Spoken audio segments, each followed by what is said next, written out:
আপনারা শুনুন, যারা বলে নিমাইয়ের মা ঘুমাচ্ছিল, বউ ঘুমাচ্ছিল, আর নিমাই লুকিয়ে লুকিয়ে সন্ন্যাস গ্রহণ করেছে, এটা মিথ্যা ইতিহাস। নিমাই লুকিয়ে সন্ন্যাস গ্রহণ করেনি। হালাকি নিমাই সন্ন্যাস নিতে চায়নি, কিন্তু নিমাই সন্ন্যাস কেন নিয়েছেন? নিমাইকে সন্ন্যাস নিতে বাধ্য করেছেন। কেন? সচিমা জলের ঘাটে গিয়ে কানে শুনতে পেয়েছে নিমাইকে আর বাঁচাবে না, নিমাইকে মেরে ফেলা হবে। বাড়িতে এসে বৌমাকে বলে উঠলে, বৌমা, নিমার মাথায় ঘোর বিপদ, কি করা যায় বলতো মা? তুই পারবি মা? যেমন করে রাম সীতার ত্যাগ ছিল, যেমন করে রাজ সিংহাসনের সঙ্গে পঞ্চ পাণ্ডবে দ্রৌপদীর ত্যাগ ছিল, তুই পারবি মা আমার ছেলেকে ত্যাগ দিতে? পারবি মা? কেন মা? এখানে থাকলে ওরা ওকে বাঁচাবে না মা, ওরা ওকে বাঁচাবে। ও মা, খুলে বলো, বুঝিনি তোমার কথা।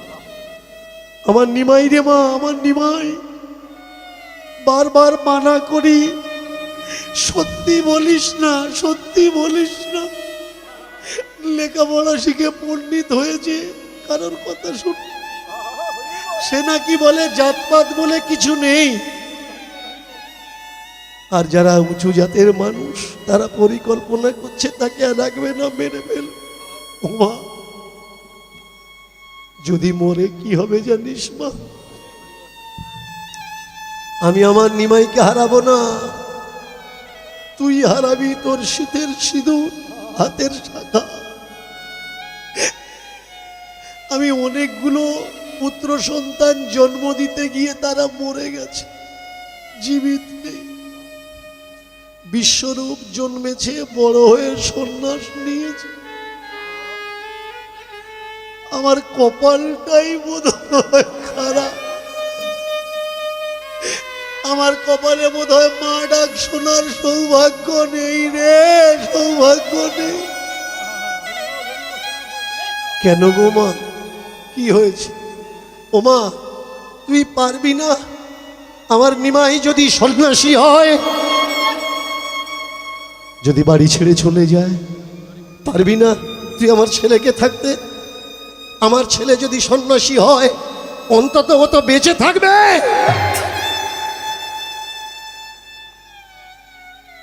তাই হবে মা, তোমার ছেলেকে সন্ন্যাসী সাজা।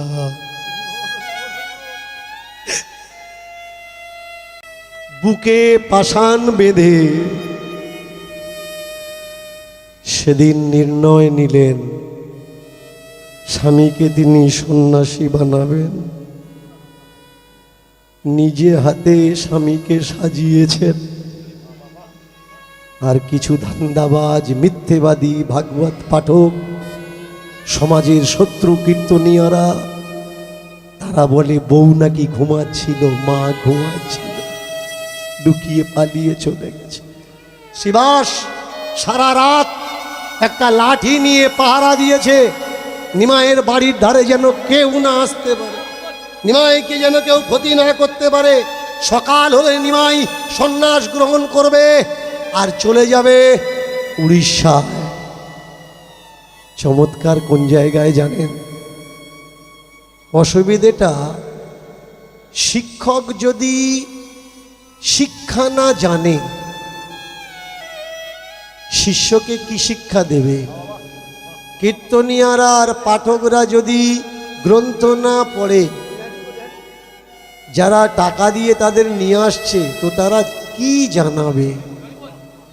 এর জন্যে শিক্ষা এমন একটি আলো। বাবা সাহেব বলেছেন, শিক্ষা শেরনির দুধ, যে খায় সে দাঁড়ায় গর্জন করে। আমরা ভুলে গেছি কোনটা আসল আর কোনটা নকল। তাকিয়ে দেখুন মায়েরা, চৈতন্য চরিতামৃত আমরা পড়লাম। চৈতন্য চরিতামৃতে গৌরাঙ্গের বাস্তব ইতিহাস নয়, গৌরাঙ্গকে কৃষ্ণ রাম নারায়ণ বানানোর প্রচেষ্টা চলল। কিন্তু গৌরকে যারা নিজের চোখে দেখেছে তাদের লেখা বইয়ে গৌর কৃষ্ণ নয়, গৌর একটা যোদ্ধা, একটা বীর বলশিয়ান মহামানব। তাকে যারা চোখে দেখেছে, কে কে দেখেছে? তাকে যে ছোট থেকে বড় হতে দেখেছে তার নাম ঈশান নাগর। সেই ঈশান নাগরের লেখা গ্রন্থ থেকে আজকের আমি আপনাদের কথাগুলো শোনাচ্ছি, মন দিয়ে শুনবেন। গৌরাঙ্গের মাথায় চৈতন্য ছিল না, গৌরাঙ্গের মাথায় চৈতন্য ছিল না।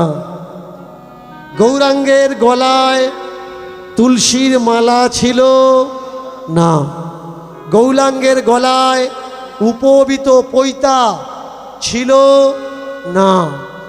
আজকের দীনকৃষ্ণ ঠাকুরের সঙ্গে কণ্ঠ মিলিয়ে নবদ্বীপের শাস্ত্রীয়চার্য গোরাচাঁদ ভট্টাচার্য তিনি তথ্যগুলো তুলে ধরছেন। নিমাই কোনো সম্প্রদায়ের মানুষ না। তাহলে এখানে প্রশ্ন জাগে, তার মাথায় চৈতন্য কে লাগালো? তার মাথায় তুলসীর মালা তার গলায় কে পরালো?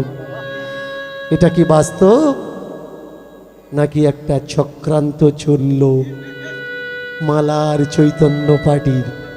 আমি কারোর ভাবাবেগে আঘাত দেওয়ার জন্যে কথা বলছি না, কোনো সম্প্রদায়কে আঘাত দেওয়ার জন্যে নয়। আমার কনস্টিটিউশন আমাকে অধিকার দেয়, এ রাইট আমাকে দেয়, freedom right, spiritual right, scientific temperament, scientific interest, আমার সমাজকে সঠিক দিশায় বৈজ্ঞানিকের আলোয়, বিজ্ঞানের আলোয় আলোকিত করা। ভারতীয় ন্যায়দণ্ডবিধি অনুসারে রাজ্য সরকার এবং কেন্দ্র সরকারের আইন অনুসারে সেই অধিকার নিয়ে আমি আমার কীর্তন করি, নগরে নগরে ঘুরে বেড়াই। হাত জোড় করে বলবো, কি কীর্তন করি, আমি কেমন গান করি আপনারা অনেকেই জানেন। এমন কেউ নেই যারা জানেন না যে আমি কেমন কীর্তন করি। যারা মনে করেন ভাববাদ কীর্তন আশা করব, আমি করজোড় করে বলবো, আপনার ভাবে কোথাও না কোথাও আঘাত লাগতে পারে, আপনি আমার কীর্তন শুনবেন না। আপনি তাদের কীর্তন শুনবেন যাদের কীর্তন শোনার জন্য আপনি আগ্রহ করেন। যারা বলে পেছন থেকে মানুষের নাকি আরও হাত বেরোয়, ইম্পসিবল, ইম্পসিবল। যারা বলে গাধা আকাশে ওড়ে, ইম্পসিবল। এ কথা আমি বলি না। তবে হ্যাঁ, আপনি যদি আমার কথা শোনার জন্য অপেক্ষা করে থাকেন, কল্পনার বাস্তব মিশিয়ে দেওয়ার চেষ্টা করব। আপনার কল্পনা নেওয়ার ইচ্ছা, আপনি কল্পনাটুকু নেবেন। যারা দূর দূরান্তকে ছুটে এসছে বাস্তব নেওয়ার জন্যে, তারা বাস্তব গ্রহণ করবে। বাস্তব সত্য শুনে আপনি যেন আপনার ভাবাবেগকে চুরমার করবেন না। আসুন আমরা জানব অথেন্টিক কি, অথেন্টিক নন অথেন্টিক, সত্য আর মিথ্যা ভেজাল মারা সত্য। আপনি একটা দুধের প্যাকেট কিনেছেন, দুধের প্যাকেটে দেখবেন নোটিশ থাকে, তার কোয়ান্টিটি কোয়ালিটি লেখা থাকে, কি কি পাইল করা হয়েছে। ন্যাচারাল মিল্ক, সোয়া মিল্ক, ভেজিটেবল মিল্ক, ওখানে স্পষ্ট লেখা থাকে। আমরা শুধু পড়ি না, আমরা যখন সিরিয়াল দেখি, কোনো ধার্মিক সিরিয়াল, ওখানে ডিসক্লেমার প্রথমেই দেখানো হয়। তাতে বলে দেওয়া হয় দেখানোর যতগুলো কিরদার এরা বাস্তবের সঙ্গে কেউ নয়, এগুলো কাল্পনিক। আমরা নাটক দেখি কিন্তু ডিসক্লেমার কেউ পড়ি না। চক্রান্তটা কোন জায়গায় জানে? দীনকৃষ্ণ ঠাকুর চিল্লে চিল্লে মানুষকে বলছে, আমি যদি ভুল বলি আমাকে ধরবেন, কারণ আপনারা জানেন সত্যি কোনটা মিথ্যে কোনটা। যারা জানেন, আপনারা যদি না ধরেন আমাকে, আমি বুঝবো কি করে কোনটা ঠিক বলছি আর কোনটা ভুল বলছি। আমি এখানে ফ্রিতে কীর্তন করতে আসিনি, পয়সা নিয়ে কীর্তন করতে এসছি। কিন্তু এখনকার বেশিরভাগই কীর্তনিয়া, সবাই বলবো না, বেশিরভাগই কীর্তনিয়া ম্যাজিকওয়ালার মতো আসরে উঠে ম্যাজিক দেখায়। ম্যাজিক দেখাতে দেখাতে দেখবেন বাজারে, মোড়ের মাথায়, স্টেশনে, প্ল্যাটফর্মে ম্যাজিক দেখায়। ম্যাজিকগুলো খুলে আর বলে ভাত দিতে পারবেন না, পেটে লাথি মারবেন না। পেটের ভাত দিতে পারবেন না, পেটে লাথি মারবেন না। তার মানে যারা এই ম্যাজিকগুলো জানেন চুপ থাকবেন, কারণ এটা আমার রুজি রুটি, বলে দিয়ে যেন আমার পেটের ভাতটা আপনি কাটবেন না। তেমনি করে ট্রেন্ড চলছে, আসরে দাঁড়িয়ে অনেক একাধিক কীর্তনিয়ারা বলেন, যদি কোনো ভুলভাল বলে থাকি তাহলে নিজ গুণে সন্তান মনে করে ক্ষমা করে দেবেন। তাহলে ক্ষমা যদি করতে হবে, তুমি টাকা কেন নিচ্ছ? এখনো তুমি তৈরি হওনি, তোমার প্রিপারেশন এখন ইনকমপ্লিট প্রিপারেশন। এর জন্যে তোমাকে স্টেজে নয়, স্টেজের নিচে বসে শোনা লাগবে। যেটার উপরে ঠোস দখল আছে সেটা বলো, যেটা আমি জানি, এটা অমুক বইয়ে লেখা আছে। ক্ষমা যদি করতে হবে, বলছে নিজের সন্তান মনে করে ক্ষমা করে দেবেন। তুই যদি নিজের সন্তান হলি, কীর্তন করে বাম্মার কাছ থেকে টাকা কেন নিচ্ছিস? প্রেম সে আমি কোনো কীর্তনিয়াকে আঘাত দিয়ে কথাগুলো বলছি না। শুনুন, অথেন্টিক কি? অথেন্টিক হলো যেটা প্রুভেবল, শুধু প্রুভেবল না, যার এভিডেন্স আছে, প্রমাণ আছে। যদি পুরানো দিনের হয় তাহলে স্টোন ইনস্ক্রিপশন, পাম ইনস্ক্রিপশন, লেদার ইনস্ক্রিপশন পাওয়া গেছে, তাহলে ওটা ঠিক। অনেকে আমাকে বলে, আপনি বলছেন যেটা বাস্তবে আছে সেটাই সত্য, তাহলে হাওয়া তো চোখে দেখা যায় না, তার মানে কি হাওয়া নেই? ভগবান চোখে দেখা যায় না, তার মানে কি ভগবান নেই? আমি তাদের বলি, হ্যাঁ, এতদিন তোমাদের প্রমাণ দিয়ে এসছে হাওয়া চোখে দেখা যায় না, তাই মানে কি হাওয়া নেই? হাওয়া যেমন চোখে দেখা যায় না, কিন্তু হাওয়া যখন তছনছ করে সেগুলো চোখে দেখা যায়। হাওয়া যখন বয় গায়ে অনুভব করা যায় হাওয়া বইছে, কিন্তু ভগবান চোখে দেখা যায় না, ঈশ্বর চোখে দেখা যায় না। তাহলে ঈশ্বরের এমন কোনো অ্যাক্টিভিটিস যা অনুভব করা যায় ত্বক দ্বারা, পঞ্চ ইন্দ্রিয় দ্বারা, একবিংশ ইন্দ্রিয় দ্বারা না। এই জায়গায় চলছে ঈশ্বর আর ভগবানের কনসেপ্ট, যাকে আপনাকে বোকা বানানো যায়। আর আমাদের দেশের মানুষ বোকা হওয়ার জন্যে সেই কনসেপ্ট একেবারে বোয়াল মাছের মতো গিলে ফেলেছি। আর সেই কনসেপ্ট গেলার পরে আশ্রম থেকে এইরকম টান দিচ্ছে। ছিপ ফেলা মানুষ দেখেছেন? চার লাগিয়ে, কাঁটায় চার লাগিয়ে ফেলে আর মাছ মনে করে খাবার, কিন্তু খাবারের ভিতরে যে কাঁটা লাগানো আছে ওরা জানে না। যেই গিলে নেয়, ও বুঝেছে গিলেছে, এবার টান দেয়, চলে আসে কোথায়? ছিপ যে ধরেছিল তার হাতে।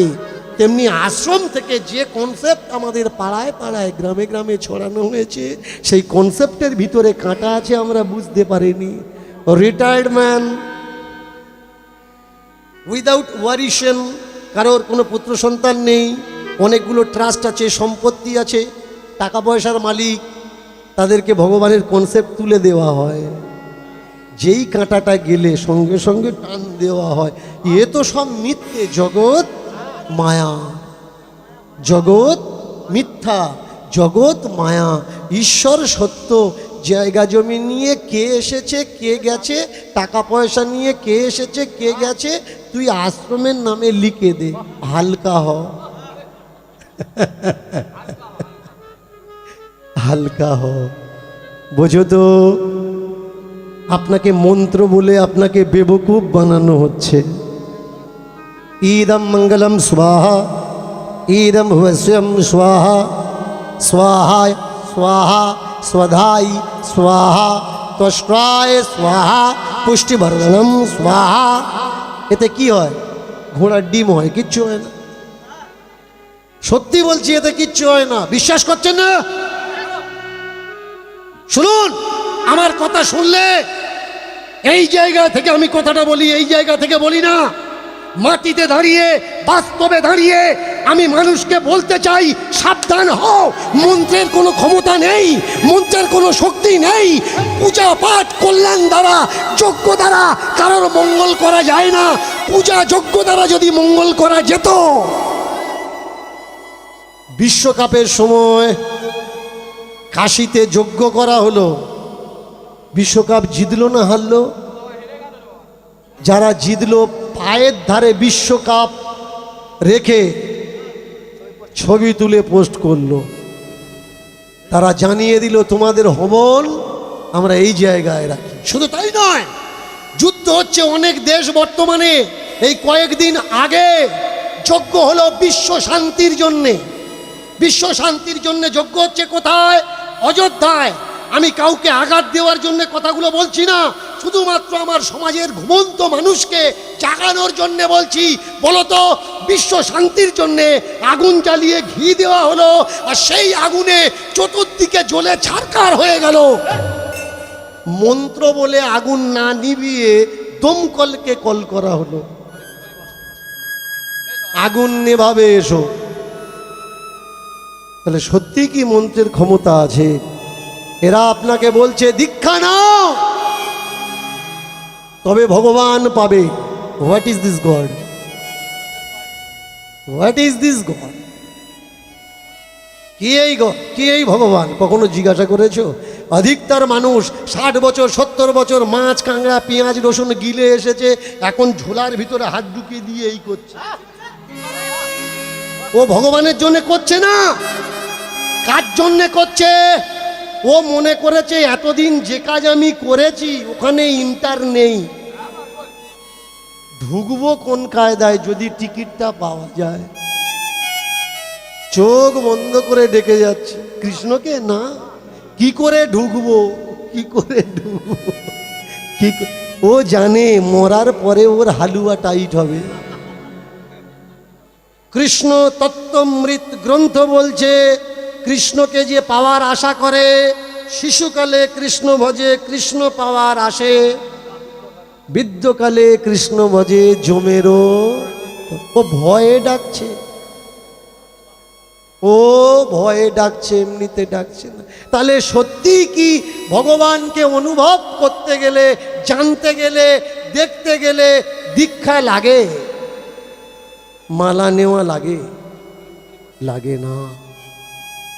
আসুন আজকের একটা লীলার, লাগে না গলায় দাওনি তো? তার উদ্দেশ্য ডুগডুগি বাজিয়ে দর্শককে শ্রোতাকে একাট্টা করা। তেমনি নিত্যানন্দের হরি কীর্তন মাদারির ডুগডুগির মতো এক জায়গায় করা। তিনি চালাচ্ছিলেন শূদ্র জাগরণ, শূদ্রের স্বর্ণযুগ এনে দাঁড় করিয়ে দিয়েছেন আমাদের দাদা নিতাই। কাউকে দেখে ভয় পান না, বীর পুরুষ, দীঘলকা ছাতি সিনা লম্বা করে প্রচার করছেন। বঙ্গভূমির থেকে নিয়ে উড়িষ্যা, বঙ্গভূমির থেকে নিয়ে বৃন্দাবনের তটভূমি পর্যন্ত নেই কোনো গ্লানি, নেই কোনো জড়তা। তার শাস্ত্রের যে দখল, শাস্ত্রের যে পাণ্ডিত্য, তার সামনে টিকবে এমন কেউ নেই। সময়টা চলছিল শূদ্রের অন্ধকার, কিন্তু হয় এই সময়কালে শূদ্রের ঠাকুর ঘরে তো যাওয়া দূরের কথা, যে রাস্তায় উচ্চবর্ণের মানুষরা চলে সেই রাস্তায় শূদ্রেরা চলতে পারবে না। শূদ্রদের পায়ের ধুলো, গায়ের ছায়া, সাপের বিষক্রিয়া হয় উচ্চবর্ণের। ঠিক সেই সময় এলেন নিত্যানন্দ, এসে দাঁড়ে দাঁড়ে বিলাচ্ছেন নাম। এই নাম নিলে তোদের মুক্তি হবে, আয় কে বলেছে ঠাকুর ঘর তোদের নয়? কে বলেছে ঠাকুর তোদের নয়? কে বলেছে? কে বলেছে তোরা জপতে পারবি না? কে বলেছে এই দেশ তোদের নয়? কে বলেছে তোরা নিচু? নিচু উঁচু বলে কিচ্ছু যায় আসে না। বৃন্দাবনের মাটিতে দাঁড়িয়ে আছেন, লোক ও মাধ্যমে কানে খবর পেয়েছেন উচ্চ বর্ণের মধ্যে এক উজ্জ্বলমান নক্ষত্রের প্রাদুর্ভাব ঘটেছে। তার নাম নিমাই। সে নাকি তার বাড়ির অনুষ্ঠানে জাতপাত ভুলে সবাইকে নিমন্ত্রণ করেছে। আর নদিয়া নবদ্বীপের উচ্চ দাম্পত্য যারা, তারা তাকে বেঘর করেছে, জাতিচ্যুত করেছে। অপরাধ, উঁচু জাত বসে খাবে নিচু জাতের সঙ্গে। আমরা উচ্চ কুলীন, আর সেই উচ্চ কুলীনে নিচু জাত যাদের ছায়া আমরা মারাই না, তারা কিনা এসে আমাদের একসাথে বসে খেতে হবে, এ সমাজ আমরা মানি না। দিশা দেখতে পেলেন নিতাই, চলে আসলেন। ওখান থেকে হাঁটতে হাঁটতে কোথায়? নদিয়া নবদ্বীপে উজ্জ্বল নক্ষত্রের সঙ্গে সাক্ষাৎ করলেন।